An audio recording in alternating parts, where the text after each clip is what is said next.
कार्तिक के महीने में दामोदर मास में ये पवित्र शिव महापुराण की कथा सुनने का सौभाग्य प्राप्त हुआ। भगवान का भजन कैसे करें?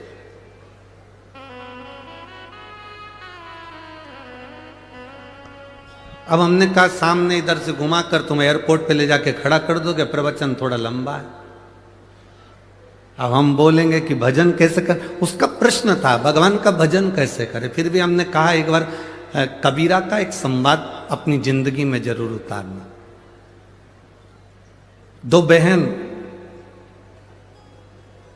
चक्की पर बैठकर गेहूं पीस रही थी, आटा बना रही थी। एक पीसती जाए, उसमें से गेहूं का दाना उठा के मुंह में डालती जाए। नासिक की भी कई जीजियों की आदत है, ऐसा नहीं है? दाना लिया मुंह में डाला। दूसरी भी पीसती जाए, मुख में दाना नहीं डाल रही, फिर उसने लिया मुंह में डाल लिया, फिर पीसती जाए। दूसरी बहन ने देखा आधे घंटा हो गया, 1 घंटा हो गया, ये गेहूं का दाना उठाती है मुंह में डाल लेती है, फिर दाना उठाती फिर मुंह में डाल लेती है, ये कोई अच्छी बात है? बहन ने बहन से कहा तेरे में बुद्धि नहीं है, अक्ल नहीं है, मूर्ख है तू, बिल्कुल चतुराई नहीं तेरे में। क्या कर रही है ये? दाना उठाया मुंह में डाल लिया, फिर दाना उठाया मुंह में डाल लिया, और मुझे देख एक दाना मुंह में नहीं डाला, चक्की चलाती जा रही, चलाती जा रही, चलाती जा रही, और वो दाना डालती जा रही, चलाती जा रही, डालती जा रही, चलाती जा रही।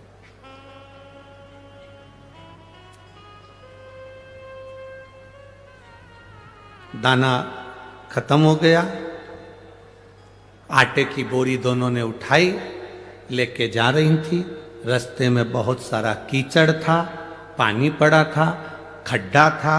कीचड़ में दोनों का पांव फिसला, आटे की बोरी का आटा पूरा कीचड़ में डूब गया।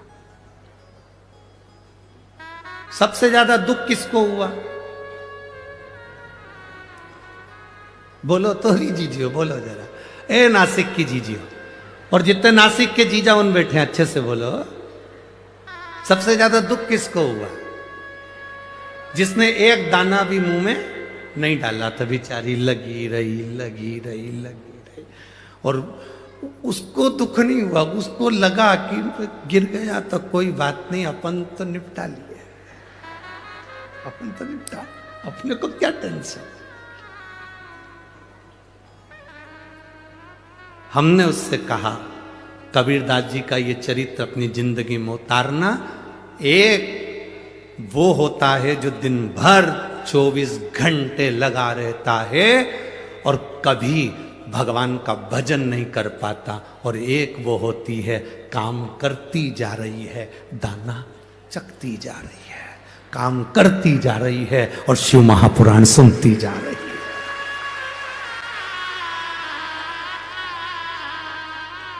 बाद में आटा कीचड़ में चले जाता है, किसी काम का नहीं रहता।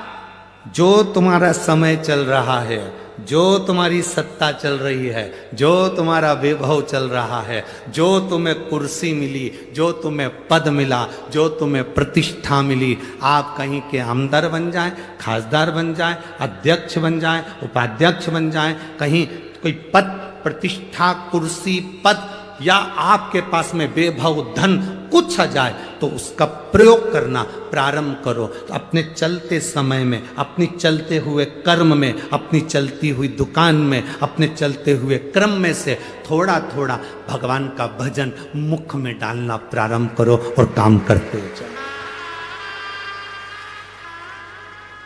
एक कथा हमने पहले कही, जब तक तुम्हारी नौकरी अच्छी चल रही है तब तक पत्नी के जेवर बनवाओ। इस कथा को सुनकर पत्नी बड़ी खुश हुई कि गुरुजी एक हमारे पक्ष के मिले जिन्होंने जेवर बनाने का बोला। तुम्हारी नौकरी अच्छी चले, जब तक पत्नी के जेवर बना लो, प्रॉपर्टी खरीद लो, मकान बना लो, जमीन बना लो। दुकान अच्छी चले, पत्नी के जेवर बनाओ, बच्चों का काम करो, पढ़ाई कराओ, विद्याध्ययन कराओ, प्लाट बनाओ, मकान बनाओ, सब कुछ करो। दुकान चले, नौकरी चले, सर्विस चले, उस चलती हुई नौकरी में, उस चलते हुए व्यापार में तुम करोगे ना, तो तुम्हारा धीरे धीरे धीरे धीरे मकान भी बन जाएगा, जेवर भी बन जाएगा, काम भी हो जाएगा। मालूम पड़े जिंदगी का क्या ठिकाना, जब एकदम व्यापार, दुकान, सत्ता कुछ हटती है तो तुम कुछ नहीं कर पाओगे। इसलिए ये शरीर जब तक चले तब तक भगवान का भजन करते चलो, नाम स्मरण करते चलो।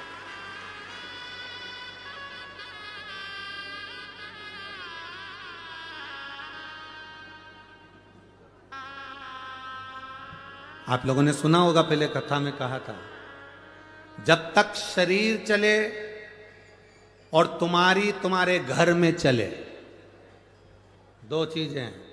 पहला, बोलो बोलो जम के बोलो जरा, जब तक, इतनी धीमे बोलते हैं कि नासिक वाले, जब तक शरीर चले और जब तक तुम्हारे घर में चले। जब तक शरीर चले तब तक शिव महापुराण की कथा में जाओ, जब तक शरीर चले त्र्यंबकेश्वर दर्शन करने जाओ, जब तक शरीर चले गोदावरी नहाने के लिए जाओ, जब तक शरीर चले सप्तशृंगी माता का दर्शन करने जाओ, जब तक शरीर चले काले राम जी का दर्शन करने जाओ, जब तक शरीर चले तब तक सारे तीर्थ करो, कथा सुनो। शरीर चलना बंद हो जाएगा, तुम अपने बच्चों से कहोगी मुझे कथा में छोड़िया, पहला शब्द बच्चों का होगा, इतने ट्रैफिक में, इतनी भीड़ में हमारे बस की बात नहीं है, हम नहीं लेके जाएंगे, कथा टीवी पे सुन लो। फिर तुम कहोगी रे अपने नासिक में हो रही रे, ए नासिक के बाजू में हो रही है, चल। शिव महापुराण की कथा, इधर नासिक, इधर त्र्यंबकेश्वर, बीच में महादेव की कथा, तू हमको लेकर चल।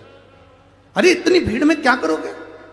शरीर चले तब तक कथा सुनो, शरीर चले तब तक तीर्थ करो, और तुम्हारे घर में चले तब तक इन दोनों हाथों से गौ माता को रोटी भी दो, संत ब्राह्मण की सेवा भी करो, और बहन बेटी का भी दान पुण्य करते रहो, और अपने हाथों से पुण्य कमाते रहो, अपने हाथों से पुण्य कमाओ। क्या मिलेगा? लोग हमसे पूछते हैं महाराज जी आप कहते हो कि शिव महापुराण की कथा में शंकर के भक्त आते हैं, एक पानी का पाउच, एक बोतल पानी अगर कोई पिलाता भी है तो वो अपनी डायरी में लिख कर रखता है कि मैंने 10 रुपए का पानी पिलाया था, 1.5 महीना इंतजार करता है कि वो 10 रुपए का हजारों गुना हुआ कि नहीं हुआ 1.5 महीने में। ये शिव महापुराण की कथा कोई साधारण कथा नहीं है, ये नासिक में दूसरा कुंभ भराया है, जिसका आनंद लेने के लिए बाबा ने आपको बुलाया। ये दूसरा कुंभ है, किसी को कुछ हम नहीं दे सकते, मत दो।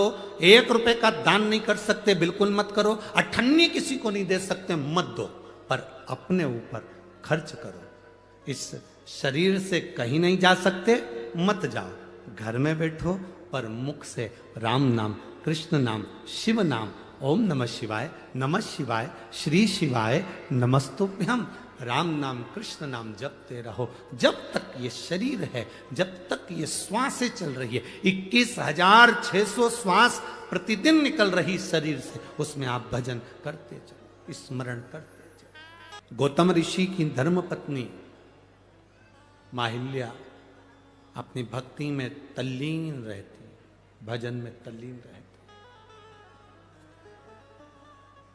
एक पुरुष में ईर्ष्या कम होती है,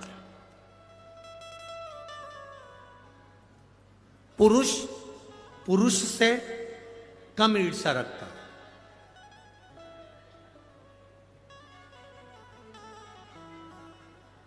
पर जो नारी कभी सत्संग नहीं करी होती है, जो नारी कभी भगवान का भजन नहीं करी होती है, जो नारी कभी किसी सदगुरु की शरणागति में बैठकर सत्संग नहीं करी होती है, जिस नारी ने कभी मंत्र का स्मरण नहीं जाना होता है, भले वो कितने भी विद्वान की पत्नी क्यों ना, कितने विद्वान की पत्नी क्यों ना, उसके अंदर ईर्ष्या भरा जाती है। कितने विद्वान की पत्नी क्यों नहीं। ये गोदावरी मैया के प्रागट्य की जो कथा है, गौतम बाबा की धर्म पत्नी भगवान की भक्ति में रमने वाली, भजन करने वाली, कीर्तन करने वाली, स्मरण करने वाली, किसी के दिखावे में नहीं पड़ती थी, दिन रात भगवान की भक्ति में डूबती थी। उन्हीं बाबा के आश्रम के नजदीक में बहुत सारे ब्राह्मण रहते थे, उन ब्राह्मणों की धर्म पत्नियां भी वहां रहती थी। ब्राह्मणों के मन में धर्म देखकर अहिल्या को या गौतम ऋषि को देखकर कोई ईर्ष्या नहीं थी, कोई ईर्ष्या नहीं। बहुत विद्वान भी अगर कोई है और उनकी धर्म पत्नी अगर है, अगर वो धर्म पत्नी सत्संग नहीं करती, कीर्तन नहीं करती, भगवान की भक्ति में नहीं डूबती, किसी गुरु की शरणागति में बैठकर सत्संग उसने नहीं करा होता, तो विद्वान से विद्वान अगर व्यक्ति भी कोई है तो उसकी पत्नी को किसी ना किसी से ईर्ष्या का भाव उत्पन्न हो ही जाता है, ईर्ष्या उत्पन्न होती है।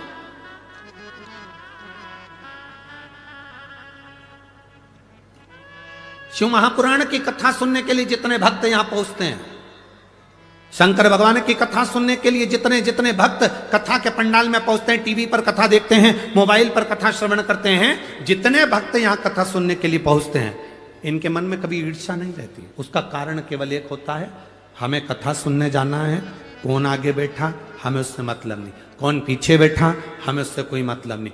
कथा शंकर भगवान की शिव महापुराण का जो श्रोता होता है उसके हृदय में ईर्ष्या नहीं होती, वो अपने साथ बैग के अंदर एक पन्नी लेकर चलता है, एक बिछाने की दरी लेकर चलता है, एक छाता लेकर चलता है, 2 पानी की बोलो बोलो जम के बोलो बॉटल लेकर चलता है। उसको मालूम है कथा का पंडाल सुबह 10 बजे, 11 बजे, 12 बजे तक पूरा फुल हो जाएगा, मुझे बैठने की जगह नहीं मिल सकती क्योंकि मैं लेट जा रही हूं। उसने अपने झोले के अंदर एक दरी रख ली, उसने अपने झोले के अंदर 2 पानी की बोतल रख ली, उसने अपने दरी के उसके झोले के अंदर एक छाता रख लिया। उसको मालूम है कि मैं कहीं पर भी बैठ जाऊंगी और मुझे ये शिव महापुराण की कथा जहां सुनने को मिलेगी। सियोर वाला महाराज कहता है, एकांतेश्वर महादेव जब कृपा करता है तो खूब करता है, अगर मुझे पंडाल में जगह नहीं मिली तो मैं कहीं एकांत में बैठकर महादेव की कथा का रसपान ग्रहण कर लूंगी, उसमें भी मुझे सुख का अनुभव हो जाए,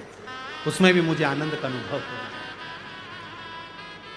उसमें भी मुझे एक रसतत्व प्राप्त हो जाएगा, भगवान की अविरल भक्ति प्राप्त हो जाएगी। ये वो जानती है, ये उसके चित्त में है, ये उसके हृदय में है, ये उसकी चित्त वृत्ति में विराजमान, ये उसके हृदय में विराजमान,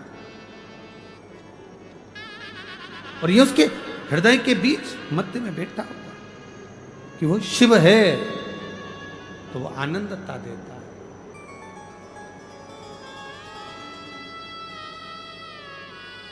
सुख देता है, ईर्ष्या नहीं है। पर गौतम बाबा की धर्म पत्नी माता अहिल्या, सुबह उठना, बुआरी लगाना, रंगोली डाल देना, जल छोड़ देना, पूरे आनंद के साथ गौतम ऋषि जिस शिव भक्ति में लगे रहते थे, अहिल्या माता उनकी शंकर के पार्थिव शिवलिंग का निर्माण करने के लिए मट्टी को तैयार करती थी।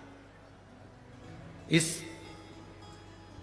पंचवटी भूमि का सबसे बड़ा प्रमाण है इस नासिक की धरा, गोदावरी की तट का सबसे बड़ा प्रमाण 2 है।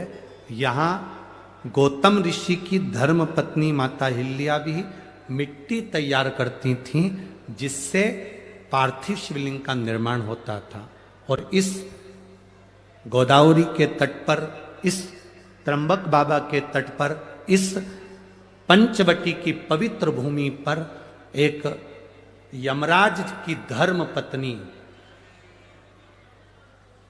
एक यमराज की धर्म पत्नी जिसका नाम था धुमोरना, एक वो भी मिट्टी को एकत्रित करती थी और शिवलिंग का निर्माण करती थी। एक गौतम बाबा की धर्मपत्नी, एक यमराज की धर्मपत्नी, इनका नियम था शिवलिंग का निर्माण पार्थिव शिवलिंग की मिट्टी तैयार करना और तैयार करके अपने पतियों को प्रदान करना। यमराज को स्वयं धुमोरना मिट्टी देती थी और पार्थिव शिवलिंग का निर्माण करते थे। आपके स्मरण में होगा, एक बार यमराज ने स्वयं ब्रह्मा जी से प्रश्न किया था, स्मरण करिएगा। गर्ग संहिता, कूर्म पुराण और ब्रह्म विवर्त पुराण का यह संवाद बड़ा सुंदर है। आज देव दीपावली के इस पवित्र कथा का लाभ अपन ले रहे हैं, अपने भीतर उतारिएगा। यमराज, धर्मराज स्वयं यमराज ब्रह्मा जी के पास में गए।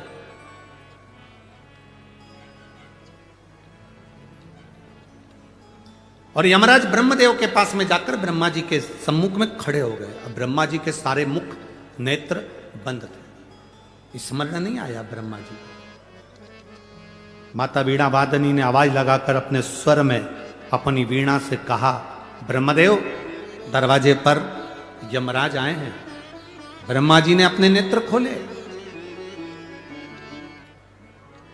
और ब्रह्मा जी ने जो नेत्र खोले तो सामने क्या देखते हैं कि यमराज खड़ा हुआ।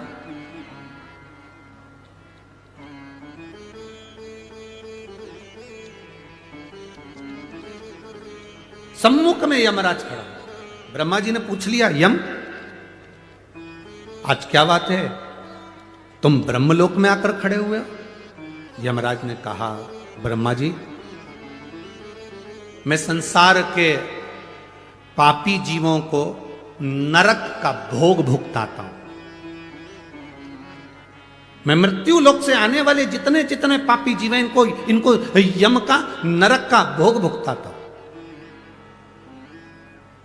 इन जीवों को जब नरक का भोग भुगताता हूंगा तो उसका थोड़ा ना थोड़ा दोष मुझे भी तो लगता होगा। ब्रह्मा जी ने कहा, आप तो पूरा निर्णय देने के बाद भोग भुगताते हो तो आपको पाप लगना ही नहीं चाहिए। परंतु यमराज ने कहा, नहीं, मेरी धर्म पत्नी धुमोरना कहती है। मेरी धर्म पत्नी धुमोरना ने कहा कि अगर आप जीव को नरक का भोग भी भुगता रहे हो तो कुछ ना कुछ दोष तुम्हारी जिंदगी में लगेगा जरूर। मैं क्या करूं? ब्रह्मा जी ने कहा, इसका उत्तर तो मैं नहीं दे सकता, पर इसका उत्तर आपको भगवान नारायण दे सकते हैं। यमराज उसी समय पर ब्रह्मा जी को प्रणाम करे, यमराज के वहां से सीधे भगवान नारायण के पास पहुंच गए।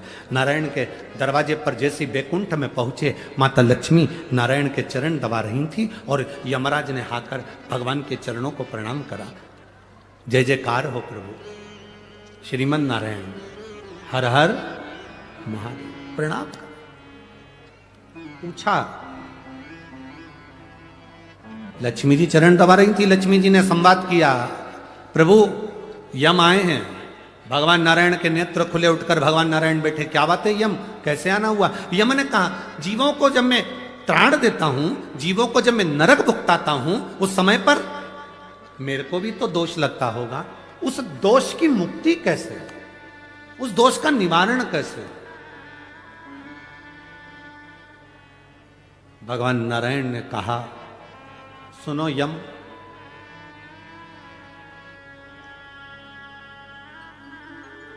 गौतम ऋषि की धर्म पत्नी मां अहिल्या स्वयं भगवान शंकर से प्रार्थना कर कर उनकी सिर की गंगा की एक धार 7 केश हटाकर पृथ्वी पर लेकर आई है, जिसका नाम गोदावरी है। अगर यम भूल से भी एक बार उस भूमि पर स्वयं रामचरण रखेंगे, वो गोदावरी का तट सरल नहीं होगा। जहां पर स्वयं रामचरण रखेंगे, वो गोदावरी का तट सरल नहीं है। जहां स्वयं शंकर भगवान को भी उनका गुरु मिल जाएगा, वो भूमि साधारण नहीं है, गोदावरी का तट। तुम एक काम करो यमराज, मृत्युलोक में जाओ, गोदावरी के तट पर जिस पंचवटी में भगवान राम प्रवेश करेंगे, उस पंचवटी भूमि पर वन क्षेत्र में जंगल क्षेत्र के अंतर्गत गोदावरी के एकांत स्थान में बैठकर तुम शिवलिंग का निर्माण कर कर उसका पूजन करो।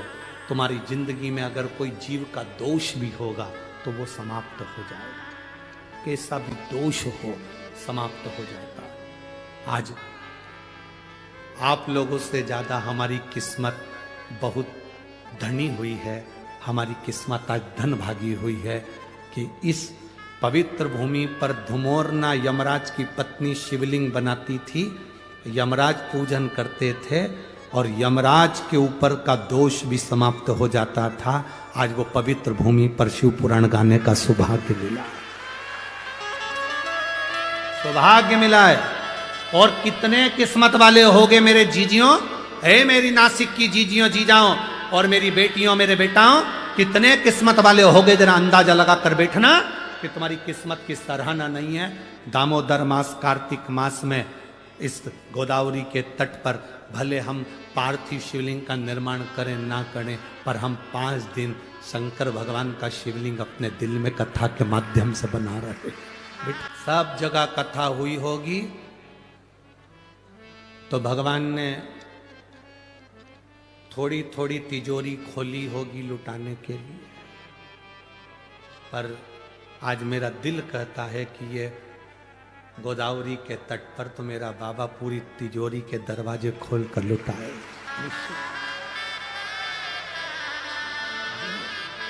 आप सुनो, दिल से जो प्रार्थना करोगे वो सुनेगा। एक तो तट गोदावरी का, त्र्यंबक बाबा की साक्षी है। त्र्यंबक बाबा इधर कपालेश्वर की साक्षी है। कपालेश्वर जब हम कथा में आ रहे थे, जब ऊपर चढ़े तो आते से हमने वो नंदी को देखा, वो बैठा। तुमने देखा कि नहीं देखा?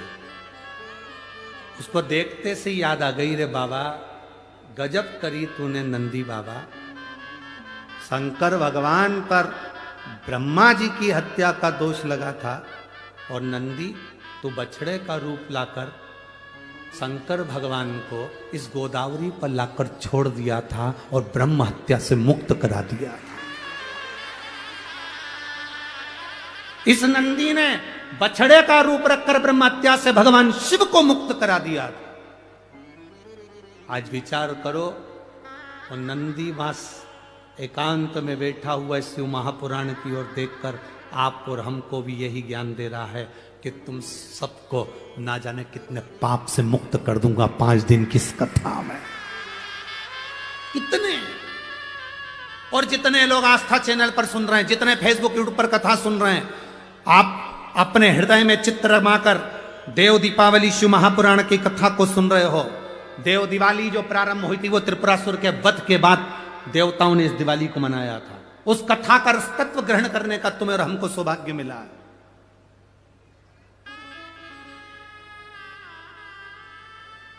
जहां मां अहिल्या निवास कर रही हैं, उनके पास में जितने ब्राह्मण रह रहे हैं, ब्राह्मणों को माता अहिल्या से तकलीफ नहीं है। ब्राह्मणों को ना गौतम ऋषि से तकलीफ है, ना गौतम बाबा से तकलीफ है। ब्राह्मण बड़े अच्छे, पर ये ब्राह्मण की जो धर्म पत्नियां थी, जिन्होंने ना कभी सत्संग स्मरण कर किया होता,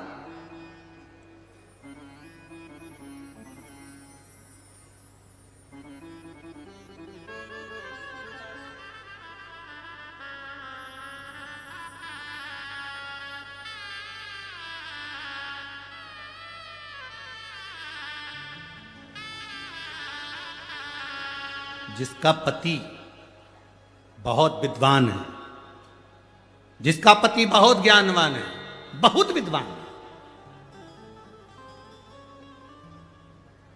वो अपने पति की विद्वत्ता को मान ले, ये बहुत बड़ी बात है। कौन? विद्वान की चंद्रघंटा, विद्वान की जगदम्बा, तो मान ले, बहुत बड़ी बात है। एक पंडित जी प्रवचन में बोल रहे थे, चतुर्मास में 4 महीना बैंगन नहीं खाना चाहिए। कौन बोले? बोलो बोलो, जम के बोलो। एक पंडित जी प्रवचन में कथा में बोल रहे थे, 4 महीना चतुर्मास में बैंगन नहीं खाना चाहिए। दोष लगता है। पत्नी भी कथा में बैठी थी, घर गई, भोजन बनाया, मूंग की दाल, रोटी, बेसन बना दिया। पति ने चिल्लाकर कहा, क्यों रही? अभी 2 दिन पहले मैं बैंगन लाया था, तूने बनाया नहीं। पत्नी बोली, तुम ही तो प्रवचन में बोले कि चतुर्मास में 4 महीना बैंगन नहीं खाना चाहिए। पति माथा ठोक कर बोला, चौकी की कथा को चूल्हे तक क्यों लाई? ये चौकी की कथा थी, इसे चूल्हे तक क्यों लाई?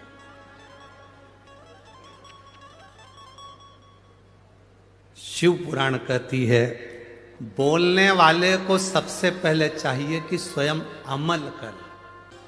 किसी ने एक बार प्रश्न किया था कि हम शंकर जी के मंदिर जाते हैं और हमसे कोई गलती हो जाती है तो शंकर जी क्या क्रोध करते हैं? शंकर जी क्या क्रोध करेंगे? शिव महापुराण की कथा कहती है, शंकर जी का नाम है भोला। क्या नाम है? भोला। शिव जी का नाम है भोला, इसलिए कहते हैं भोले बाबा। भोले बाबा का मतलब एकदम भोला।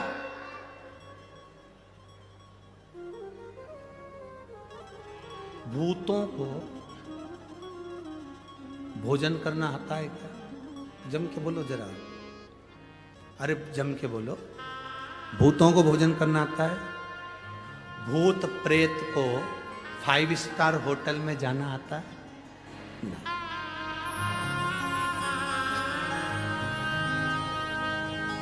5 स्टार होटल में वही जाएगा जिसमें थोड़ा विवेक होगा, अच्छा होगा, तो खाने का तरीका होगा तो कहीं चलेगा। अच्छी जगह पार्टी में चले गए, अच्छे से बैठकर खाया, प्लेट में भोजन लिया, धीरे धीरे खाया। और कोई कोई व्यक्ति ऐसा होता है जिसको तरीका ही नहीं मालूम, उसको छोड़ दिया जाता है, पटक दिया जाता है।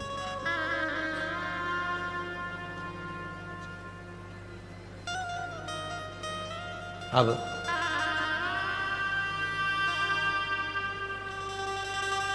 जो अच्छा व्यवहार करे, अच्छे से रहे, अच्छे से खाए, अच्छा बड़ा सारा गिफ्ट दे, उसको तो सब बुलाते हैं। बोलो जम के, बुलाते कि नहीं बुलाते?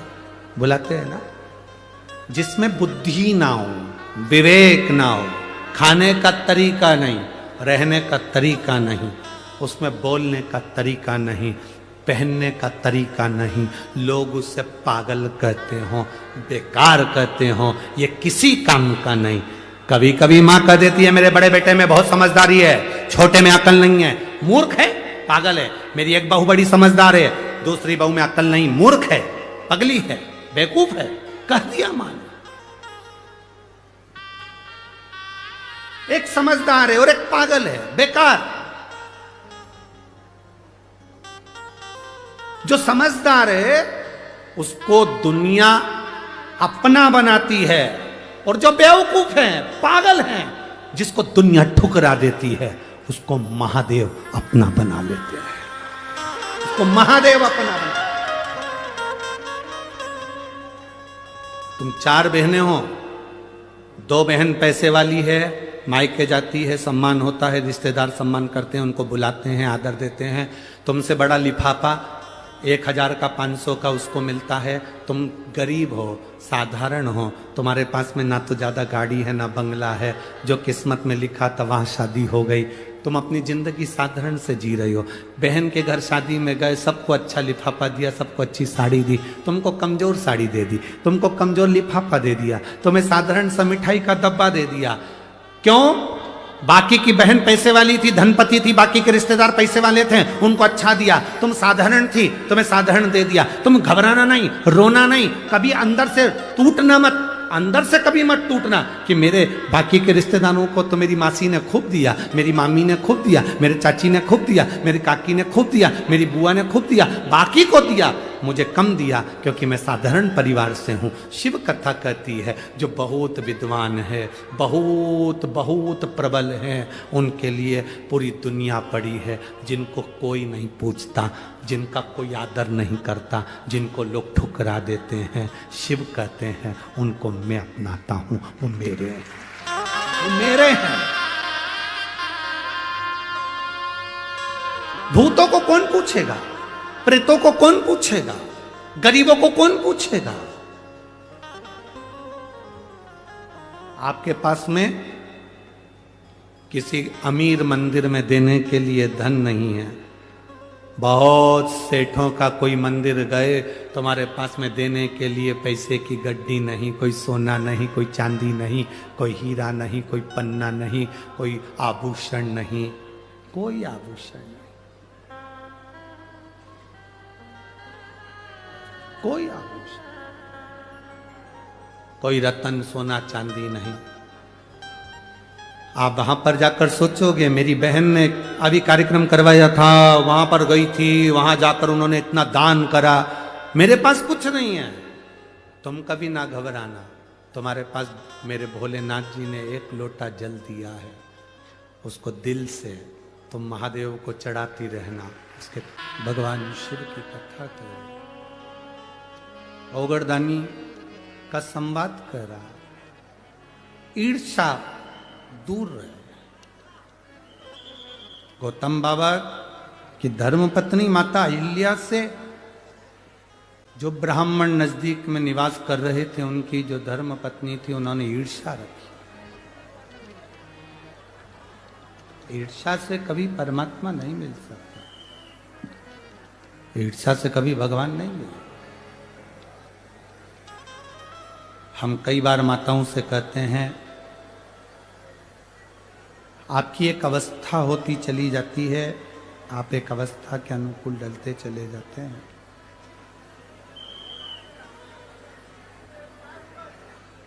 जब अवस्था के अनुकूल आप ढलते चले जाएं तो धीरे धीरे ये प्रयास करा करो कि परिवार, घर गृहस्थी थोड़ा सा परिवार में रहो, हम मना नहीं करेंगे। घर में रहो, हमारा कभी मना नहीं है, बहुत अच्छे से रहो। पर जैसे जैसे आपकी अवस्था बढ़ती चली जाए, घर के काम में, परिवार के कुछ कार्य जो महिलाएं करती हैं, माताएं करती हैं, बहुएं करती हैं, उसमें टोकना थोड़ा कम कर दो। उससे क्या होगा? आपकी जिंदगी सार्थक होगी। हमें दूसरे से मतलब नहीं, आपके जीवन से मतलब है, आपका जीवन सार्थक हो जाए। थोड़ा भी अगर अपनी जिंदगी में हम उतारेंगे तो उसका सुख मिलेगा। ब्राह्मणों की पत्नी ने ब्राह्मणों से कह दिया, वो अहिल्या मट्टी तैयार करती है, शिवलिंग बनवाती है अपने पति से, और पति उस शिवलिंग का पूजन करते हैं। इतनी भक्ति में डूबी रहती है कि लोग आते हैं, उसके चरण छू कर जाते हैं, उसको प्रणाम कर कर जाते हैं।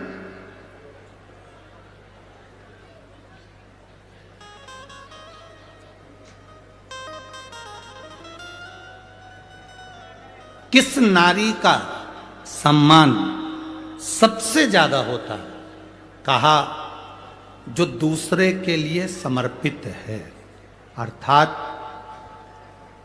कोई आ गया भूखा, भोजन करा दिया, प्यासा आया पानी पिला दिया, बहन बेटी आ गई उनका आदर कर दिया, सम्मान कर दिया, सत्कार कर दिया, कुछ मिलता है उसे।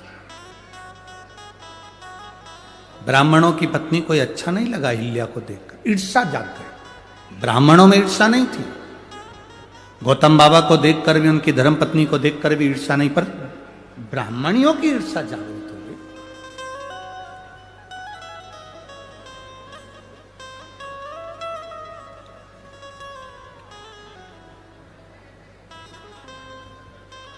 अब जब ईर्ष्या जागृत हो गई, तब ब्राह्मणियों ने अपने अपने पतियों से कहा, सुनो, ये गौतम ऋषि की पत्नी और गौतम ऋषि हमारी भूमि पर नहीं रहना चाहिए, इनको धक्के मारकर निकाल दो, ऐसा कुछ करो कि इनका पद, प्रतिष्ठा, इज्जत, सम्मान सब घट जाए। कुछ ऐसा करो कि इनकी पद, प्रतिष्ठा, इज्जत, मान, सम्मान कुछ घट जाए, करो कुछ ऐसा। अब क्या करा जाए ऐसा कि पद, प्रतिष्ठा, इज्जत, सम्मान चले जाए? तो ब्राह्मणों ने भगवान श्री गणेश जी महाराज का आह्वान किया गणेश जी महाराज का आवाहन कर कर गणेश जी की स्मरण पूजन करी।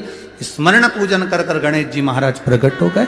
गणेश जी ने कहा मांगो ब्राह्मणों तुम्हें क्या चाहिए। ब्राह्मणों ने कहा बस एक काम कर दो कि ये गौतम बाबा के ऊपर गौ हत्या का दोष लग जाए, ऐसा कुछ कर दो। गणेश जी ने पूछा कि ये बताओ कि गौतम ऋषि ने तुम्हारा बिगाड़ा क्या, गौतम ऋषि ने क्या कह दिया, गौतम ऋषि ने शब्द कह दिया, गौतम ऋषि ने गाली दे दी, गौतम ऋषि ने अपशब्द कह दिया, या माँ अहिल्या ने कोई अपशब्द कह दिया, या ताना दे दिया हो, या अपशब्द कह दिया हो, या आड़ी टेढ़ी बात कह दिया हो, तो बात दूसरी। ना तो गौतम ऋषि कुछ बोले हैं, ना माँ अहिल्या कुछ बोली हैं, फिर क्यों ये गौतम ऋषि पर अपशब्द कहना। केवल ब्राह्मण की धर्म पत्नियों का ये विचार नहीं था। आज के समय में कई लोग ऐसे भी हैं जो किसी को पहचानते नहीं, मोबाइल पर किसी ने बस एक कमेंट्स कर दिया कि ये बेकार है, और लोगों ना जाने ना पहचाने अंदर इतनी ईर्ष्या भरी रहती है कि उसमें लोग बेकार बेकार गालियां अपशब्द ताने आड़ा टेढ़ा कहना प्रारंभ कर देते। शिव महापुराण की कथा कहती है जब तक आप किसी से मिले ना, जब तक आप किसी को देखें ना, जब तक आप उससे बात ना करें, जब आप एक बार भी मिले नहीं, देखा नहीं, ना जान ना पहचान, ना कभी कोई संबंध, ना कोई विचार, ना कभी भोजन, ना कभी पानी, कभी मिले ही नहीं, और उसने कह दिया कि बेकार, और आपने बेकार कहना चालू कर दिया, इसको श्रेष्ठता नहीं करते। शिव महापुराण की कथा कहती है हां, अगर कोई कह दे कि शंकर भगवान पर एक लोटा जल चढ़ाने का फल मिलता है तो चढ़ाओ, कोई कह दे राम नाम लेने का फल मिलता है तो बोलो। नफरत से दूर रहें। 5 दिन की शिव पुराण जो नासिक में मिली है, जो जिस कामना से दिल लगाकर इस कार्तिक महीने में सुन ले, बाबा वो दे। शिव क्या है, क्या देता है, क्या करता है, हमको भी नहीं मालूम पड़ता। वो तो आप लोगों के थोड़े बहुत पत्र पढ़ लेते हैं, थोड़े पत्र यहाँ रखे हैं, नहीं स्मरण में आता उसके पास। क्या है शिव, क्या देता है, क्या करता है शिव, उसका स्मरण आपको मालूम है। गणेश जी ने कहा ये नहीं हो सकता, मत करो, ये सिद्ध नहीं है। क्यों ईर्ष्या रखती है, किस लिए, काहे के लिए ईर्ष्या?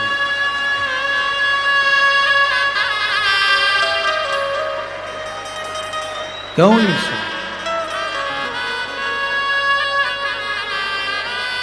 किस बात की ईर्ष्या अपनी जिंदगी में रखना, किस बात की ईर्ष्या? और उस ईर्ष्या से कारण क्या? अपना ईर्ष्या से भला नहीं हो सकता, ईर्ष्या से अपना भला नहीं हो सकता, ईर्ष्या से अपना बुरा ही होगा। ईर्ष्या से कभी अपना भला नहीं हो सकता कि अपना भला हो, ईर्ष्या से हमेशा बुरा ही होता है।